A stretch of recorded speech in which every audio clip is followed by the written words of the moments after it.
Atenção porque vai começar a aula de língua portuguesa. Olá pessoal, tudo bem com vocês? Eu espero que sim. Hoje nós estamos iniciando nossa quarta aula de língua portuguesa. Desde já quero convidar a vocês a acompanhar mais uma aula aqui no canal. Também, como vocês já vêm acompanhando e fazendo nas outras aulas, deixem nos comentários os nomes de vocês, a série e a escola que vocês estudam, tá certo? E também as possíveis dúvidas que surgirão sobre a aula de hoje. Como de costume, vamos começar fazendo a correção da atividade da semana passada. Lembrando que vocês estudaram na semana passada sobre o posicionamento crítico, o discurso de ódio versus a liberdade de expressão. Hoje, nós vamos fazer a correção da atividade baseada nesta aula, tá certo? Então, a primeira questão diz o seguinte: no último balãozinho, de acordo com a tirinha que vocês leram, a resposta do pai de Calvin se encontra destacada porque ele... Então, a alternativa correta, letra C, porque ele desconfiou de que Calvin havia aprontado alguma coisa. Mas por que essa alternativa é a correta e não outra? Porque se vocês forem analisar na tirinha, o Calvin chegou como quem não queria nada para falar com o pai dele. Começou questionando: pai, você me ama?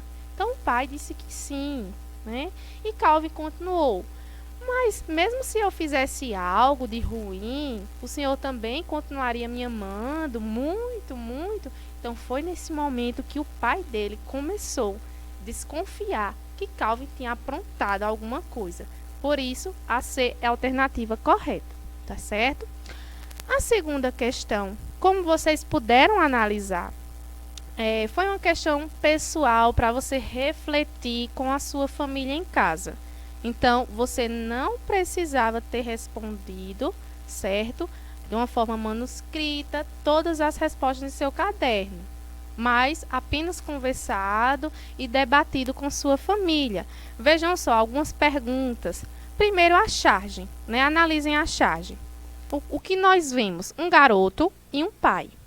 Vejam que esse garoto está carregando consigo vários celulares. Diz o seguinte: pai, preciso de dinheiro para comprar um novo celular. Então, vejam só as perguntinhas. Será que esse garoto, ele precisava mesmo deste outro celular? O que é que vocês acham? Será que o garoto da charge estava tendo um comportamento consumista? Por que você acha que ele estava tendo esse comportamento? Muitas famílias compram coisas que muitas vezes não precisam. O que é que vocês acham? Vocês acham que sim ou não? Mas em relação a você e sua família, vocês possuem esse comportamento, muitas vezes, de comprar coisas que não necessitam? Na sua casa, você e sua família conversam para definir o que vão comprar? Será? E durante esse período que estamos vivenciando, que é a pandemia, desde o ano passado, 2020, você e sua família, vocês estão mais cautelosos em relação aos gastos? E por quê? Se sim, tá certo? Então, todas essas questões ficaram para reflexão, certo? A terceira questão diz o seguinte: também, de acordo com a charge, tanto a terceira questão como a quarta, eram de acordo com essas duas charges, que vocês podem acompanhar a imagem aí no slide. Então, a primeira charge diz o seguinte: você está no Orkut? Estou. E no MSN, MySpace e Facebook? Em todos. Até no Twitter? Claro. Você está em tantos lugares, por isso, raramente te vejo no mundo real. Vejam só que interessante essa charge. Então, a terceira questão diz o seguinte: essa charge, ela está revelando uma crítica aos meios de comunicação. E isso ficou claro, Em especial a internet. Mas por que foi feita essa crítica?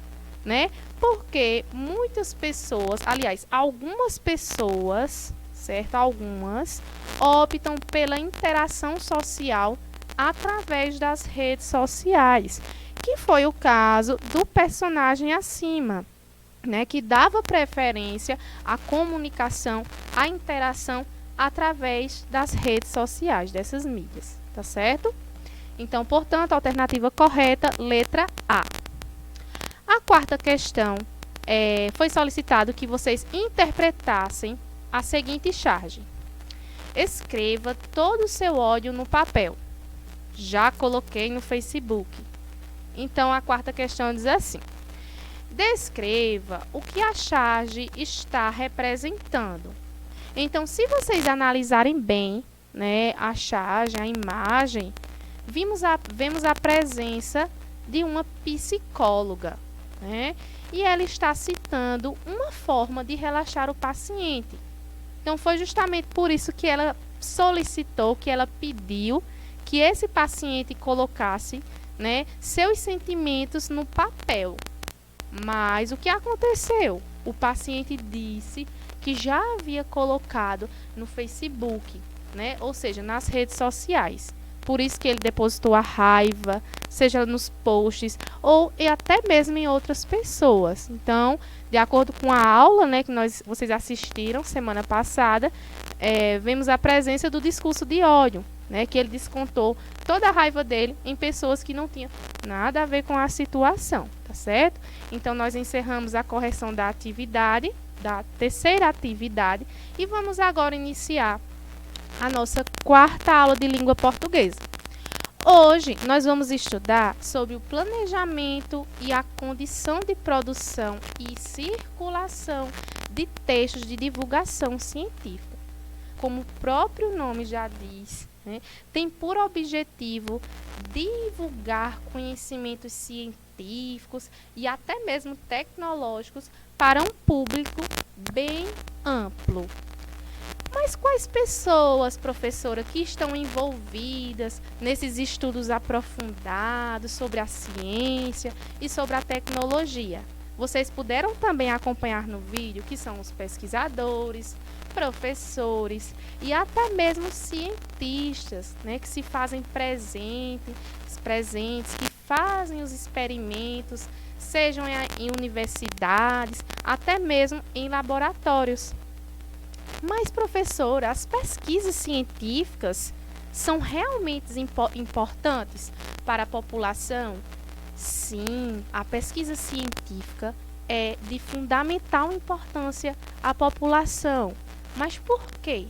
Porque muitas coisas que existem hoje, que nós utilizamos, né, como vocês viram no vídeo, a internet, né, a descoberta de vacinas que sempre existiu, mas se tornou mais popular, né, desde o ano passado, quando iniciou a pandemia, né, a descoberta de vacinas, de meios tecnológicos, como a televisão, geladeira, celular, né, tudo isso facilita a nossa vida, né, no nosso dia a dia, tá certo?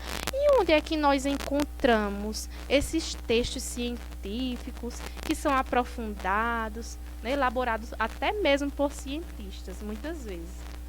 Então, nós encontramos em várias plataformas de comunicação, né?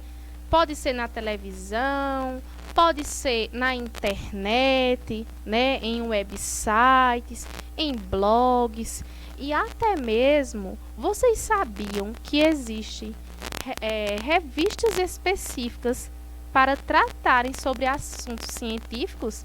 Então, esses textos também são publicados por lá, nas revistas científicas, tá certo?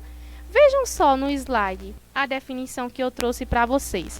Vamos fazer uma leitura coletiva? Então, o que são os textos de divulgação científica? Vamos acompanhar a leitura? Vamos fazer uma leitura coletiva, como já sempre fazemos desde as outras aulas? Acompanhem comigo, diz assim. Os chamados textos de divulgação científica se tratam de algo com base em estudos mais aprofundados, frutos de pesquisas, experimentos, enfim, de uma dedicação exclusiva por parte de quem se dedica ao ramo da ciência e resolve, sem nenhuma dúvida, contribuir para o avanço dela de uma forma geral, contribuindo, consequentemente, para o bem da população, né? Mas como assim, professora? Vocês lembram que agora há pouco, né, eu falei para vocês que a pesquisa científica ela é muito importante, né, pois ela faz até mesmo descobertas de novas vacinas? Pois é, né? Então, para a vacina, né, o estudo de uma vacina ser publicado, ser comprovado de acordo com a ciência, passa por vários experimentos, por todo um estudo, por uma fase de teste, até ser liberado para a população, né? Nesse caso, a vacina tem por objetivo imunizar em relação a um determinado vírus, por exemplo, e isso traz todo um bem-estar para nós, no caso, a sociedade. Então, vejam como é importante, né, a pesquisa científica. E sobre os textos, sobre a escrita, vejam só o segundo parágrafo, acompanhem comigo. Diz assim: em termos de características linguísticas, não é de duvidar que essa modalidade de texto trabalha fazendo uso do padrão formal da linguagem. Haja vista que o intuito é repassar conhecimentos.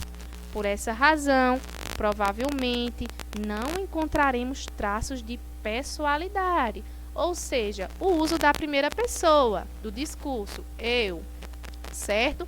Então, qual a forma, qual o tipo de linguagem, se é padrão, se é informal, que é empregada nesses textos? Então, a linguagem que predomina, como vocês puderam acompanhar no slide, é a linguagem padrão. Mas por quê?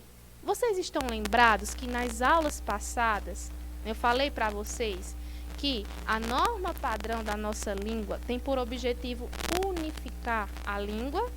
Lembram? Então, por esse motivo, é escrito de acordo com a norma padrão, para que esses conhecimentos, essas informações, né, que são lançadas tanto em revistas como na internet, as pessoas que irão ter acesso, fazer a leitura, os leitores, possam compreender o que o texto quer passar para eles, tá certo? Então, vamos ver no próximo slide agora que esses textos se dividem em 4 categorias, certo? Então, nós temos os textos argumentativos, que existem 2 posições, né? 2 opiniões, que se comparam uma com a outra. Geralmente, o autor ataca as ideias do oponente, relatando-as brevemente e, em seguida, dando provas do contrário. E qual o objetivo desses textos argumentativos? Geralmente, o objetivo é fornecer e apoiar uma tese com evidência científica. Então, para que algo seja realmente comprovado pela ciência, para que você, para que todos nós possamos acreditar que aquilo é realmente verdade, nós precisamos das evidências, né, que são as experiências, os testes que são feitos que comprovam cientificamente que aquilo ali é verdade, certo? Nós temos também os textos referenciais, né, que diz o seguinte: os textos descrevem simplesmente alguns fenômenos, né, como a criação do universo, por exemplo, e são baseados na causa lógica, né? Então, o objetivo dos textos referenciais é ser o mais claro possível, pois ele sempre busca explicar um fenômeno da natureza de maneira mais transparente possível para que o público também possa compreender. Nós temos também a próxima categoria, que são os textos em formas de relatórios, né? E como são esses textos? Os relatórios são textos escritos para descrever um evento, portanto, eles são desenvolvidos com uma estrutura de sequência de tempo, como as fases de um experimento de laboratório, por exemplo, né? Ele procura descrever em detalhes a sequência de tempo de um procedimento ou até mesmo etapas de um evento. E os textos de instrução? Esse tipo de texto é bem famoso, né? Porque ele sempre diz ao leitor como realizar uma ação, são os textos instrutivos, né, que são baseados em uma série de formas verbais imperativas, ou seja, os verbos que expressam uma ordem. E o objetivo do texto, como eu disse para vocês, é instruir quem está lendo, né, a realizar uma tarefa relevante, como, por exemplo, montar um computador, saber ligar um determinado aparelho e etc. Certo? Vamos ver na prática um texto científico, de divulgação científica? O texto científico se constitui de uma introdução, um desenvolvimento e uma conclusão. Vejam só no próximo slide que texto interessante que eu trouxe para vocês. Esse texto vai se tratar da descrição de um termômetro. Vamos acompanhar a leitura? Diz assim: muitos termômetros são finos tubos de vidro cheios de líquido. Mercúrio e álcool são frequentemente usados em termômetros porque ajudam a manter a forma líquida em uma ampla faixa de temperaturas. Termômetros podem medir a temperatura devido a uma propriedade chamada expansão térmica.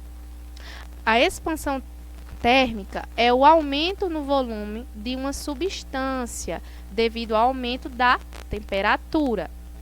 À medida que a temperatura de uma substância aumenta, suas partículas se movem mais rapidamente e se espalham. É por isso que há mais espaço entre eles e a substância. O mercúrio e o álcool se expandem em quantidades consistentes com qualquer mudança na temperatura. Então, vejam só. Esse é um exemplo de texto de divulgação científica.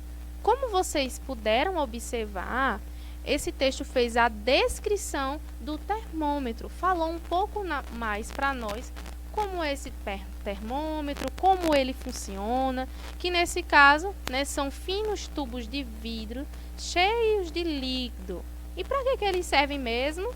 Para medir a temperatura. Mas por que isso acontece? Por que eles conseguem medir a temperatura corporal, por exemplo? Vocês viram que foi justamente devido a uma propriedade chamada expansão térmica. Então, vejam que por trás, né, de todo esse texto aconteceu um estudo muito aprofundado, né, que passou por experiência, por testes, né, análises, avaliações, até chegar à conclusão e aquilo ser realmente comprovado que é científico e que nós podemos confiar, tá certo? Então, nós encerramos nossa aula de hoje por aqui. Espero que vocês tenham gostado e até a próxima aula.